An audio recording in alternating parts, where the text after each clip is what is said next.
করেছি, জীবনে বাবা মা যা বলছে তাই শুনেছি, কিন্তু বাবা মারা অনুমতি ছাড়াই এক ছেলে বড় ধরনের সিদ্ধান্ত নিতে চাইতেছে। তো সবাই দোয়া ভালোবাসা চায়,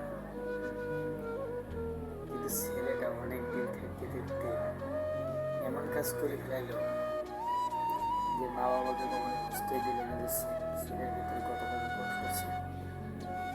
তাই ভাই আপনাদেরকে বলছি, আপনাদেরকে বলছি যে ছোট ভাইয়ের প্রতি দোয়া এবং ভালোবাসা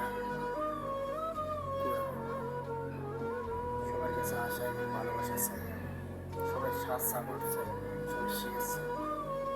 ভাই আপনার মতামতে আমার লাইফের সব কিছু, আপনার একটা মতামত আমার লাইফের সব কিছু। ভাই কাকে নেব, প্রেমিকাকে বাবা মাকে বাঁচিয়ে নেব?